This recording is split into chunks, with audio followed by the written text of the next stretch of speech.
जी अस्सलाम वालेकुम स्टूडेंट्स। आज मैं आपको computer science federal board class ninth के यूनिट नंबर 4 से स्टार्ट कर रही हूँ, जिसमें आपका यूनिट नंबर 4 है डाटा एनालिसिस को लेके। ठीक है, डाटा एनालिसिस क्या चीज़ है।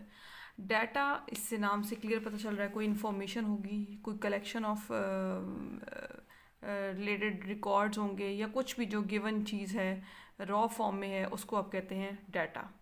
एनालिसिस, आपने उस डाटा के ऊपर डिफरेंट एनालिसिस करने हैं। एनालिसिस बोलते हैं तज्जिया करने को। ठीक है, उन एनालिसिस को यूज़ करना है और आपने अपने डाटा को इंफॉर्मेटिव बनाना है एनालिसिस के बाद।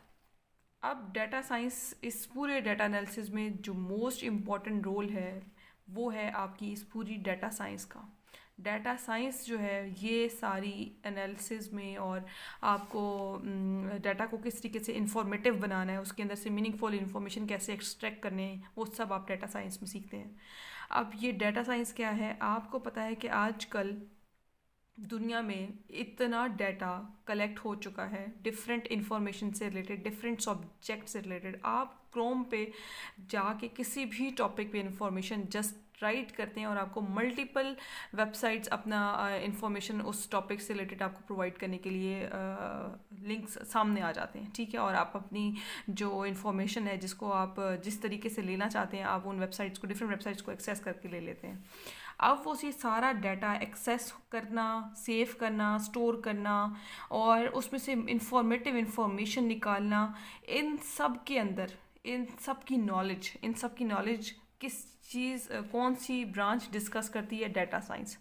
ये डाटा साइंस वो ब्रांच है, ब्रांच ऑफ नॉलेज है। डाटा साइंस के लिए मैं वर्ड यूज़ करूँगी, it is a branch of knowledge. Branch of knowledge है in which computer programming skills, mathematics and static, ये वो नॉलेज है जिसमें आपकी प्रोग्रामिंग स्किल्स, मैथमेटिक और स्टैटिक, इन तीनों के कम्बिनेशन को यूज़ करते हैं और उस डाटा में से मीन एक्सट्रैक्ट करते हैं मीनिंगफुल इंफॉर्मेशन।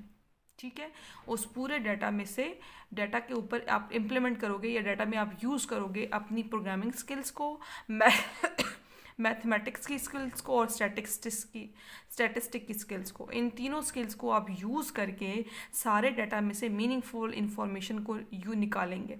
दैट इज़, और फिर जो आपको डाटा मिलेगा वो आपका एक फैक्ट बेस्ड डाटा होगा। फैक्ट बेस्ड, जो आपका रॉ डाटा नहीं होगा। अब आपके पास एक एक्चुअली डाटा गेट हो जाएगा। डाटा साइंस ये डिस्कस करती है। अब डाटा साइंस में जो डाटा और एनालिसिस है, ये दोनों किस तरीके से होती हैं। अभी डाटा मैंने आपको बताया, डाटा क्या होता है। It is a collection of information और facts that we gather about something, एक ऐसी इंफॉर्मेशन जो हम किसी टॉपिक से रिलेटेड इकट्ठी करते हैं। अच्छा, अब एक बात और इम्पॉर्टेंट बता दूं कि डाटा जो आप कलेक्ट करते हैं वो आपकी फॉर्म ऑफ इमेजेस भी हो सकती है। ठीक है, टेक्स्ट भी हो सकती है, वीडियो फॉर्म में भी हो सकती है, किसी भी फॉर्म में। रॉ फॉर्म आपकी कलेक्ट करनी है आपने, बस वो चीज़ जो आपने गैदर की है, जो आपने इकट्ठी की है अपने अराउंड इर्द गिर्द की एक्टिविटीज़ को देखते हुए, दैट इज़ योर डाटा। अब उस डाटा को आपने क्या करना है, प्रोसेस करना है। उस डाटा के उसको क्लियरली एग्जामिन करना है, उसको चेक करना है कि ये मेरा डाटा कितने परसेंट ट्रू है, कितने परसेंट फॉल है, या मेरा ये डाटा मुझे किस हद तक समझ आया है, या मैं इसको किस हद तक आगे डिलीवर कर सकता हूँ या किस हद तक समझा सकता हूँ। मतलब डाटा की कीनली रीडिंग या डाटा का कीनली चेक करना, दैट इज़ डाटा एनालिसिस। वो उसको आप बोलते हैं एनालिसिस करना, कि आपने डाटा को इतनी केयरफुली चेक किया है, उसको इतना केयरफुली एग्जामिन किया है और स्टडी किया है और फिर कोई कंक्लूजन निकाला है। और वो कंक्लूजन किस फॉर्म में निकाला है, आपने किसी मीनिंगफुल इन्फॉर्मेशन की फॉर्म में उसका कोई मीन निकाल के दे दिया है जो डाटा का, उसको आप बोलते हैं एनालिसिस। कि आपने अपने रॉ डाटा पे इतना एनालिसिस किया है और उसके बाद उस डाटा के अंदर से कोई मीनिंगफुल इन्फॉर्मेशन, या आप कह दें कोई मीनिंगफुल रिजल्ट गेट कर लिया है, उसको आप बोलते हैं एनालिसिस। ठीक है, डाटा हमेशा रॉ फॉर्म में होता है और एनालिसिस हमेशा मीनिंगफुल इंफॉर्मेशन की फॉर्म में होता है। अब नेक्स्ट हम इस चीज़ में डिस्कस करते हैं डाटा साइंस को। मोस्ट इंपॉर्टेंट पार्ट है कि डाटा साइंस किस तरीके से हेल्प आउट करती है एनालिसिस करने में। जो हमारा पूरा रॉ डाटा लिया है, हमने उसको एनालाइज कैसे करना है, वो डाटा साइंस हमारी हेल्प करती है। डाटा साइंस किस तरीके से हेल्प करती है, यही हमने आज इस पूरे चैप्टर में डिस्कस करना है। जी स्टूडेंट्स, डाटा एनालिसिस में जो अब हम टॉपिक डिस्कस कर रहे हैं वो है हमारी डाटा साइंस।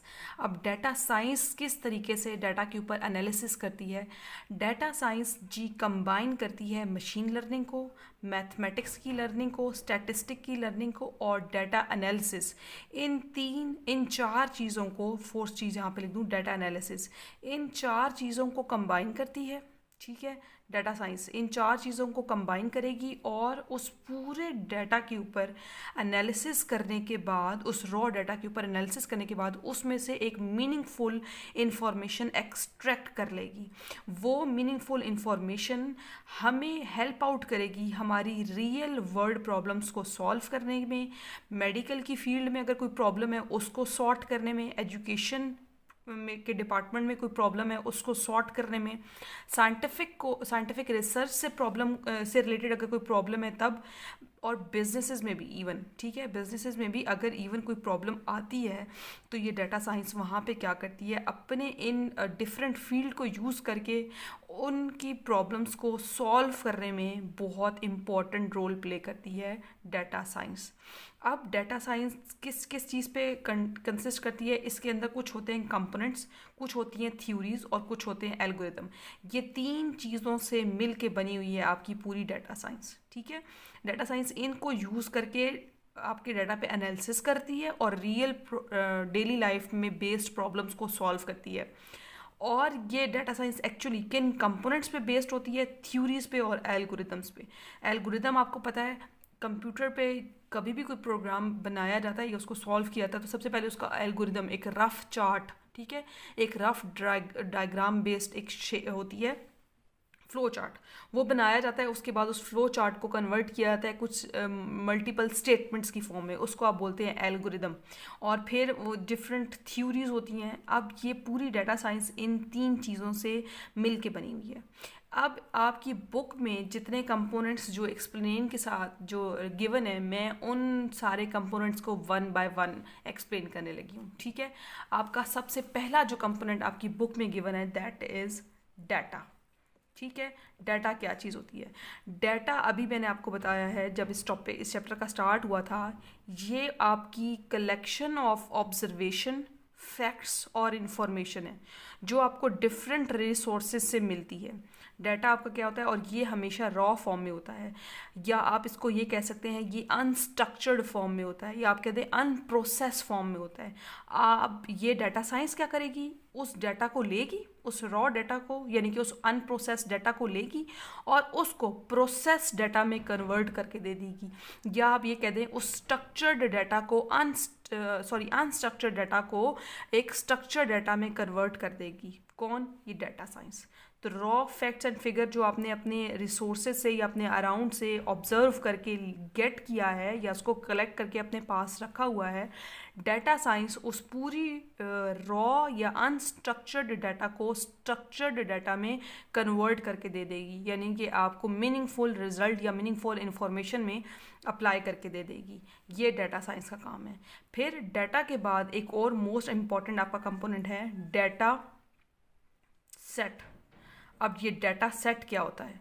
डाटा सेट ये जो इन्फॉर्मेशन आपने कलेक्ट की है इसमें से कोई एक सेट मैं निकाल लेती हूँ, कोई एक मैं कंपोनेंट निकाल लेती हूँ और उसको आप और उस पूरी के ऊपर जो आप अपनी इन्फॉर्मेशन लगाएंगे आप उसको बोलेंगे डाटा सेट। जैसे कि ये किसी डाटा सेट है, ये फॉर एग्जांपल एक बहुत सारा डाटा पड़ा हुआ है। ठीक है, ये लेट्स सपोज मेरे पास बकेट है, इसके अंदर ना मल्टीपल डाटा पड़ा हुआ है और इस मल्टीपल डाटा में से मैं क्या करती हूँ, कोई एक यूनिक डाटा निकाल लेती हूँ। लेट्स सपोज मैंने ये यहाँ इस पूरी बकेट में से इस पूरी जहाँ पे एक रॉ फॉर्म का डाटा इस किसी रिसोर्स में पड़ा हुआ है, यहाँ से मैंने क्या किया है वो डाटा लेट्स सपोज एक्सट्रैक्ट निकाल लिया है। ठीक है, लेट्स सपोज ये किसी हॉस्पिटल में कोई रिकॉर्ड्स पड़े हुए हैं डिफरेंट पेशेंट्स के, उन पेशेंट्स में से मैंने उस पेशेंट का डाटा निकाल लिया है जिस पेशेंट को लेट्स सपोज ब्रेन ट्यूमर है।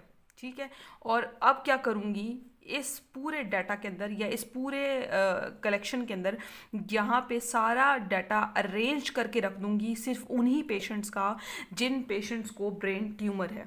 वो एक यूनिक उसको एड्रेस मिल जाएगा कि जी ये डाटा जो गिवन डाटा है इन सारों में से ये वो है जो आपका यूनिक डाटा है, जो इसको मैंने एवेलुएट कर लिया है, जिसको मैंने कलेक्ट कर लिया है और इसको स्पेसिफिक मैंने नेम दे दिया है कि ये मेरे फलां पेशेंट का ब्रेन ट्यूमर से रिलेटेड रिजल्ट है। अब उसको देखते हुए मैं कोई प्रोबेबिलिटी कोई ट्रेंड सेट कर देती हूँ कि यहाँ पे इसका इस सेट के अंदर इस हॉस्पिटल में जितने भी पेशेंट्स आएंगे उन सब का जिनको लेट्स सपोज ब्रेन ट्यूमर है वो उन सब का रिजल्ट या उन सब का जो डाटा है इस फाइल के अंदर कलेक्ट हो जाएगा। तो ये इस पूरे डाटा का ये पूरा मैंने प्रॉपर एक सेट बना दिया, इसको मैंने अरेंज करके रख दिया है।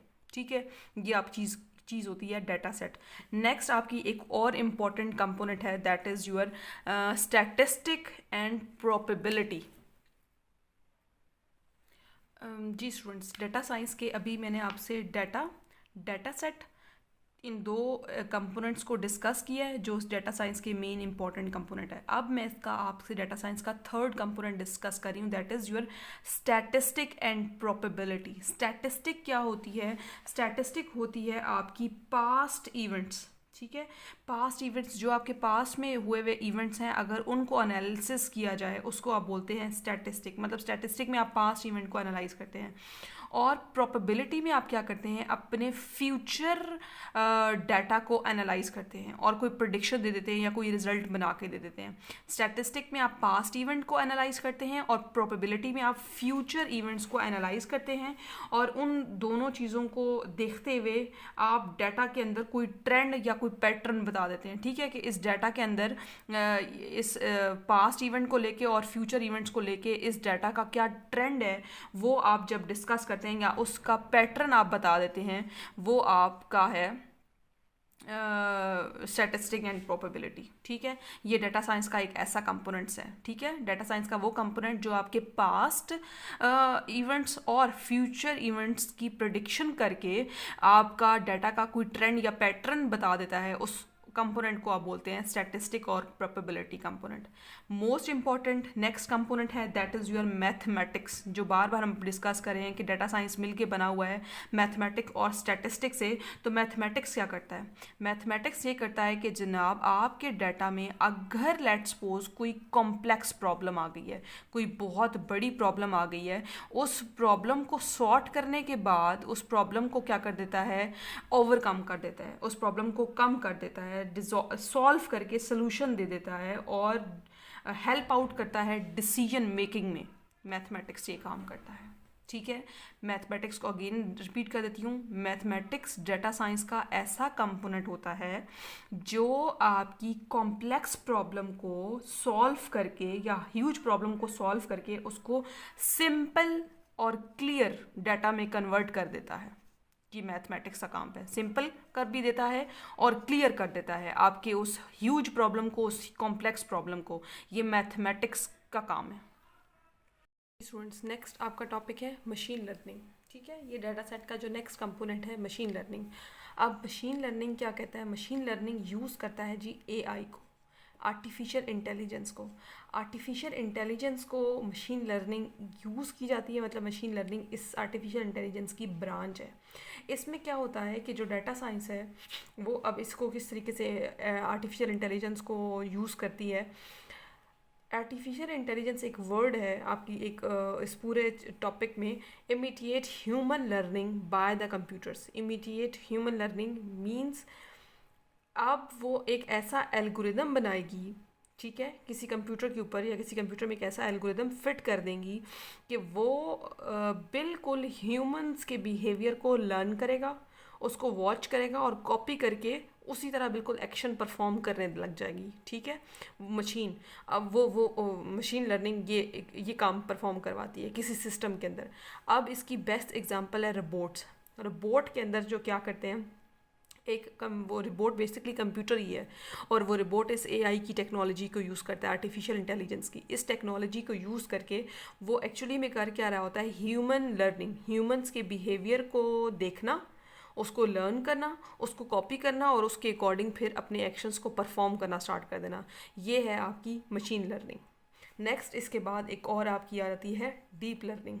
अच्छा, जो डीप लर्निंग है वो कम्प्लीटली मशीन लर्निंग के अंदर मर्ज हुई हुई है, या आप ये कह सकते हैं कि जो डीप लर्निंग है वो मशीन लर्निंग का सबसेट है। सेम ये भी एआई को, आर्टिफिशियल इंटेलिजेंस को यूज़ करता है, but deep learning machine learning से किस तरीके से डिफरेंट है, ये यूज़ करता है न्यूरल नेटवर्क को। न्यूरल नेटवर्क कौन सा होता है? ह्यूमंस का ब्रेन सिस्टम, ह्यूमंस के ब्रेन को रीड करना, ठीक है, और ह्यूमन के ब्रेन्स के अकॉर्डिंग अपनी उसको एक्शंस को परफॉर्म करना, ये उस मशीन का काम है या उस कंप्यूटर का काम है। इसमें भी आर्टिफिशियल इंटेलिजेंस का रोल प्ले होता है, क्योंकि डीप लर्निंग भी मशीन लर्निंग की ही का ही सबसेट है, ठीक है। तो ये न्यूरल नेटवर्क क्या है? न्यूरल नेटवर्क को किस तरीके से प्रोसेस करता है? ये कहता है कि ह्यूमन ब्रेन से इंस्पायर होके अपने डाटा को प्रोसेस करना, वो एक्शन या वो काम डीप लर्निंग में किया जाता है। इसके बाद नेक्स्ट आपका डाटा साइंस की जो कंपोनेंट है वो है आपकी डाटा माइनिंग। डाटा माइनिंग, ठीक है, माइनिंग से ही इसका मीनिंग क्लियर हो रहा है। बहुत ह्यूज अमाउंट में डाटा होगा और उस डाटा को माइन करना, उसमें से इम्पॉर्टेंट डाटा को फेच करना, निकालना, ठीक है, खोदना। अब माइनिंग का मीनिंग ये होता है, वैसे एक्चुअली में उर्दू में हम इसको माइनिंग को बोलते हैं खोदना, ठीक है, किसी चीज़ में से डाटा को फेच करना। लेकिन और फिर उसके बाद क्या करना है कि आपने उस पूरे गिवन डाटा के पैटर्न्स को बनाना। पैटर्न्स मतलब वो डाटा, जो एग्जिस्टिंग डाटा है वो हमारे किस हद तक हेल्पफुल है, उसके लिए पूरे पैटर्न्स को डिस्कवर करना, ठीक है। बट थोड़ा सा चेंज है कि जो डाटा माइनिंग है इसके टूल्स लिमिटेड हैं as compare to data science, ठीक है। डाटा साइंस थोड़ा वाइड लेवल में आपको टूल्स प्रोवाइड करता है काम परफॉर्म करने में, जबकि जो डाटा माइनिंग है इसमें जो टूल्स हैं वो लिमिटेड हो जाते हैं, ठीक है। डाटा माइनिंग का काम भी एक्चुअली क्या है? एग्जिस्टिंग डाटा जो सेट है या जो डाटा बेस आपको गिवन है उसके पैटर्न्स को बनाना, उसके पैटर्न्स को फैच करना, बट लिमिटेड टेक्निक्स और टूल्स को यूज़ किया जाता है डाटा माइनिंग के अंदर। नेक्स्ट आपकी जो एक और मोस्ट इम्पॉर्टेंट डाटा साइंस में कंपोनेंट है, दैट इज़ डाटा विजुअलाइजेशन। इसके मीनिंग से ही क्लियर हो रहा है, इसके नाम से, इसके नाम से इसका मीनिंग क्लियर हो रहा है। डाटा विजुअलाइजेशन क्या चीज़ होती है?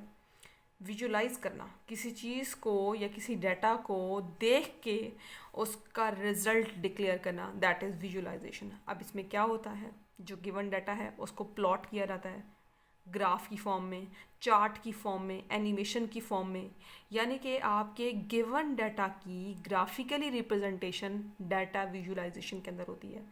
अब क्यों डाटा को विजुलाइज फॉर्म में किया जाता है? जब भी डाटा को विजुलाइज फॉर्म में किया जाता है तो ये बात स्टूडेंट्स याद रखिएगा कि डाटा जो विजुलाइज फॉर्म में होता है वो हमेशा ईजी टू अंडरस्टैंड होता है एज़ कम्पेयर टू डाटा अगर टेक्स्ट फॉर्म में लिखा हुआ हो तो उसको आप लोगों को समझने में बहुत टाइम लगेगा। लेकिन अगर उस ही डाटा की डायग्रामेटिकली फॉर्म आपके सामने है या ग्राफिकली फॉर्म आपके सामने है, लाइक वो प्लॉट हुई है या किसी चार्ट की फॉर्म में है या किसी एनिमेशन या इन्फोग्राफिक फॉर्म में है, आपके लिए उसको समझना सबसे ज़्यादा इजी हो जाएगा। ये काम डाटा विजुअलाइजेशन के अंदर होता है। नेक्स्ट आपका डाटा साइंस का एक और मोस्ट इम्पॉर्टेंट चीज़ है बिग डाटा। बिग डाटा क्या है? Huge data. ह्यूज डाटा या ऐसा डाटा जिसका वॉल्यूम बहुत ज़्यादा हो, ठीक है। वो डाटा जो मतलब सारा का सारा रॉ डाटा भी आप इसमें कंसीडर कर सकते हैं, लेकिन बस ये आप माइंड में रखें कि लार्ज वॉल्यूम ऑफ डाटा जो है उसको आप कहते हैं बिग डाटा। अब बिग डाटा को किस तरीके से डाटा साइंस उस पर कैसे एप्लीकेबल होती है? जब बिग डाटा आपके पास आएगा तो डाटा साइंटिस्ट क्या करेंगे? डाटा साइंस जो है, उस डाटा साइंस से ही वर्ड डाटा साइंटिस्ट है कि वो साइंटिस्ट क्या करेंगे? वो साइंटिस्ट उस डाटा को कलेक्ट करेंगे, उसके पैटर्न्स और ट्रेंड को चेक करेंगे। पैटर्न्स मतलब वो डाटा, उसका रुझान कैसा है या वो किस हद तक हमें हेल्पफुल, हमारे एक्चुअल चीज़ को गेट करने में कितना हेल्पफुल है। वो उस डाटा को गेट करेंगे, फैच करेंगे, उस पर उसको एनालाइज करेंगे और आपके लिए एक्यूरेट और रिलायबल रिजल्ट निकाल के देंगे, ठीक है। कौन? डाटा साइंटिस्ट जो हैं। अच्छा, इसके बाद आपकी मोस्ट इम्पॉर्टेंट चीज़ है that is your predictive analysis. Predictive analysis क्या होती है? प्रिडिक्शन करना, किसी ऐसी चीज़ की प्रिडिक्शन करना जो अभी हैपन ना हुई हो, जो अभी वाक़या ना हुई हो, और आप उसके बारे में एनालिसिस कर दें कि जी इन फ्यूचर ऐसा हो सकता है।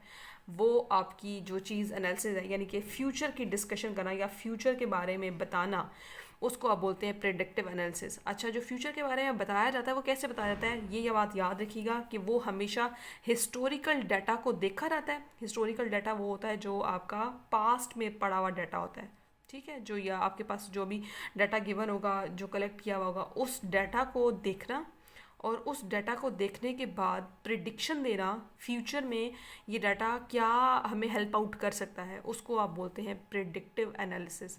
अच्छा, इन डेफिनेशंस को बस आप माइंड में रखिएगा क्योंकि हमने इन डेफिनेशंस को अभी इम्प्लीमेंट करना है, ठीक है, किसी बिजनेस के ऊपर। अब ये डेफिनेशंस किस तरीके से इम्प्लीमेंट होंगी और डाटा साइज हमें उनमें किस तरीके से हेल्प आउट करेगी, वहाँ पे ये डेफिनेशंस बस आप कॉन्सेप्ट क्लियर रखिएगा। फिर जब उन पे अप्लाई कर रहे होंगे तो आपको हाउ नो हो जाएगा कि जी कौन सा वाला कंपोनेंट अब इस प्रॉब्लम पे अप्लाई होता है। तो प्रेडिक्टिव एनालिसिस का काम क्या होता है, फ्यूचर की प्रेडिक्शन करके देना, और फिर किसकी, डाटा की। लास्ट कंपोनेंट कौन सा है आपका, एनएलपी। एनएलपी क्या है आपकी, नेचुरल लैंग्वेज प्रोसेसिंग।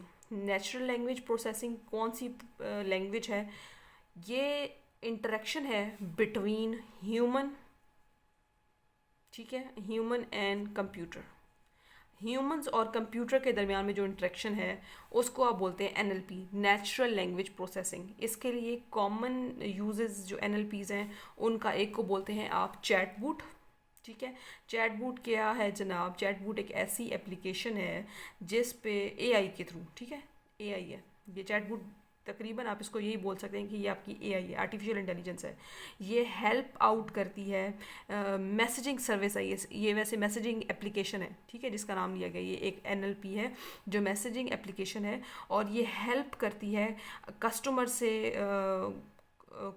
ना, मतलब आपने अपने कस्टमर से रिव्यू लेने हैं या कस्टमर से आपने बातचीत करनी है तो ये चैटबूट आपका यूज़ होता है, ये आपकी एआई यूज़ करती है।